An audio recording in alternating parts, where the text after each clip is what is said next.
మీరు గోచార ఫలితాన్ని తెలుసుకోవాలనుకుంటారు. అనుకుని మీరు ఏం చేస్తారంటే సోషల్ మీడియాలో, లేకపోతే న్యూస్ పేపర్స్లో, మ్యాగజైన్స్లో, లేకపోతే టీవీలో మీరు చూసి మీరు ఆనందపడిపోవడమో లేకపోతే బాధపడిపోవడమో వాళ్ళు చెప్పిన దాన్ని బట్టి ఉంటాయి. ఈ చెప్పేటువంటి ఆస్ట్రాలజర్స్ ఎలా చెప్తున్నారనంటే సామాన్యంగా చెప్పటం లేదు. ఒక ధనస్సు రాశి ఉంది. ఇక సంవత్సరానికి రాజు గురువు, ధనస్సు రాశికి కూడా గురువు కాబట్టి అబ్బో మీరు కోట్లు కోట్లు సంపాదించేస్తారు అనేటప్పటికి మీకు ఎలా అనిపిస్తుంది? ఆ క్షణానికి చాలా ఆనందంగా ఉంటుంది. కానీ మీకు తూట్లు పడిపోయి అప్పుల పాలైపోయినప్పుడు మీకు ఎంత బాధ కలుగుతుంది?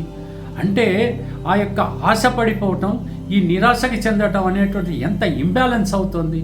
ఇటువంటి పరిస్థితుల్లో నేను మీకు ఇచ్చేటువంటి సలహా కేవలం ఒక చిన్న విషయం మాత్రమే.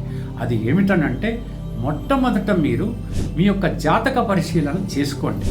దానివల్ల ఏమవుతుంది అంటే మీ రాశి చక్రంలో ఈ నవగ్రహాలు ఎక్కడ పొందుపరచబడ్డాయి, ఆ తర్వాత లగ్నం ఏమిటి, మరి రాశి ఏమిటి, నక్షత్రం ఏమిటి, ఈ విషయాలు బేసిక్గా తెలుస్తాయి. తెలిసిన తర్వాత ఏ భావంలో ఏ గ్రహాలు ఉన్నాయి, ఆ యొక్క దశానాథుడు ఎవరు, మరి అంతర్దశానాథుడు ఎవరు, విదశానాథుడు ఎవరు, సూక్ష్మ దశానాథుడు ఎవరు, ప్రాణదశానాథుడు, ఇలాగా అనేక విషయాలు మీకు తెలుస్తాయి.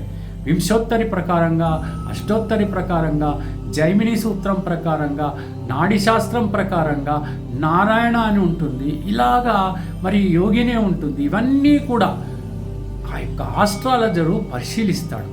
పరిశీలించిన తర్వాత మీకు ఎలా చెప్పాలో, ఏ రకంగా చెప్పాలో, మిమ్మల్ని ఎలా మోటివేట్ చేయాలో, మిమ్మల్ని ఎలా ముందుకు నడిపించాలో ఆ ఆస్ట్రాలజర్కి తెలుస్తుంది.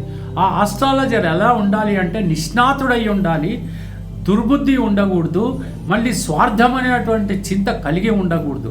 అలాంటి నిష్ణాతుడైనటువంటి జ్యోతిష్యుడికి ఎప్పుడైతే మీరు చూపించుకున్నారో మీకు దశ దిశ అన్నీ కూడా చెప్పేటువంటి అవకాశాలు ఉంటాయి.